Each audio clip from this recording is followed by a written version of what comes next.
Hi, today we are going to learn static scope and dynamic scope. Static scope किसके लिए था? Block structured storage के लिए. And dynamic scope हम use करते हैं नॉन ब्लॉक स्ट्रक्चर्ड स्टोरेज के लिए. तो स्टैटिक स्कोप क्या होता है? A global identifier refers to the identifier with that name that is declared in the closest enclosing scope of the program text.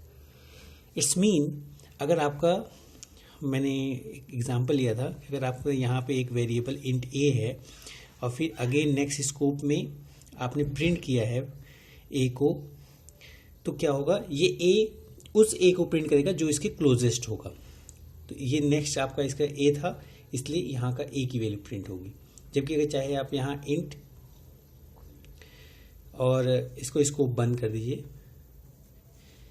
तो नेक्स्ट जब स्कोप आप क्रिएट करेंगे तो उसके लिए दूसरा स्कोप क्रिएट हो जाएगा. जैसे इस एग्जांपल में अगर हम देखें तो ये इंट r इक्वल टू 5 एक ग्लोबल वेरिएबल है. ये मेन सी में मैंने एक प्रोग्राम मेंशन किया है. मेन से स्टार्ट होगा, तो मेन जब किसी फंक्शन को कॉल करेगा तो उसके लिए क्लोजेस्ट क्या होगा? उसका वो ग्लोबल वेरिएबल. तो यहाँ पे r की वैल्यू प्रिंट होगी. इट यूजेज द स्टैटिक मतलब unchanging relationship between blocks in program. क्योंकि प्रोग्राम के कोड बेस होता है तो इसलिए ये इसमें अनचेंजिंग रिलेशनशिप है. जो क्लोजेस्ट वैल्यूज होंगी वो हमेशा वहीं पे रहेंगी. ऐसा नहीं कि वो वैल्यू चेंज हो जाए.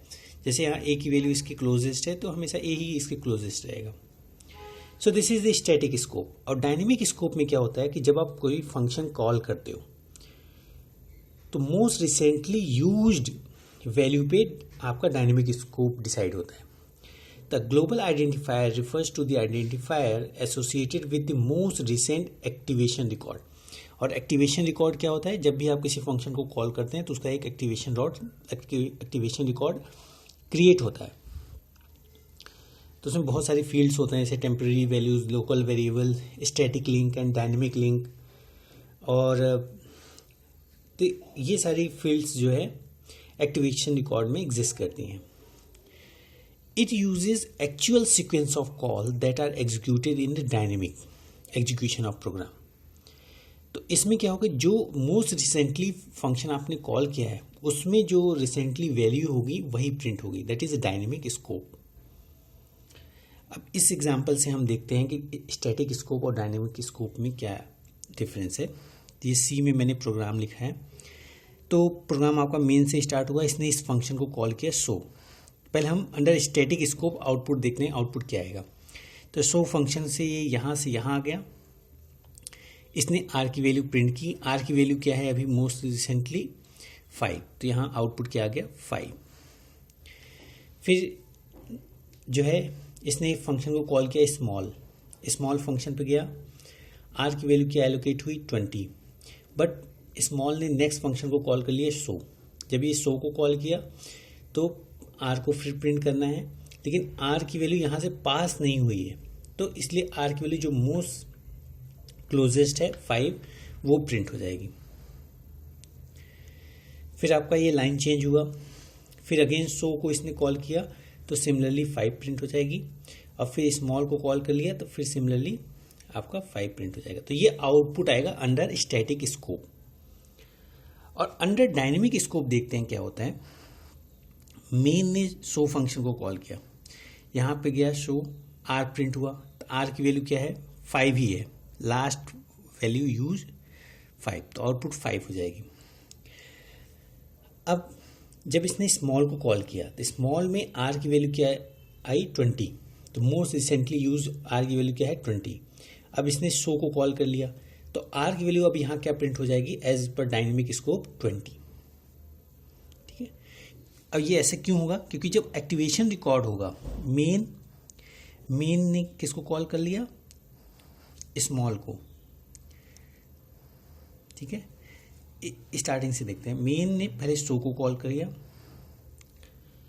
तो जब मेन ने शो फंक्शन को कॉल किया तो आपकी आर की वैल्यू प्रिंट हो गई. और उसके बाद ये रिटर्न हो गया मेन पे, मतलब ये पॉप हो गया. अगेन नेक्स्ट टाइम मेन ने किसको कॉल कर लिया? स्मॉल को. स्मॉल ने साथ में एक्टिवेशन रिकॉर्ड में आर की वैल्यू 20 स्टोर कर ली।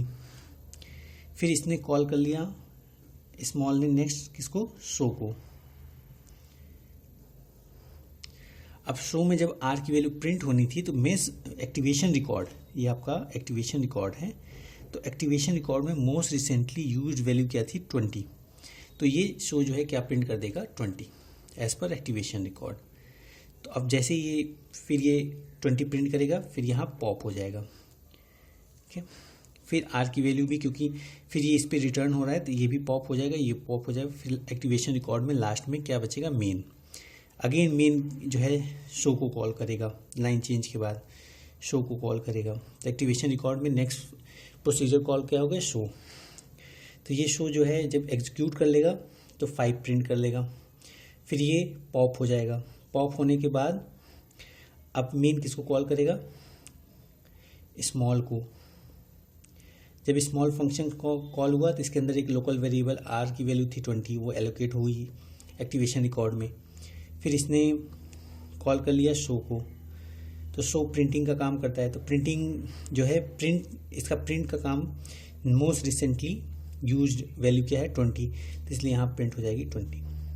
तो इस तरीके से आपका डायनेमिक स्कोप वर्क करता है। डायनेमिक स्कोप प्रोसीजर कॉल पे वर्क करेगा, स्टैटिक स्कोप उसके प्रोग्राम कोड पे। Thank you.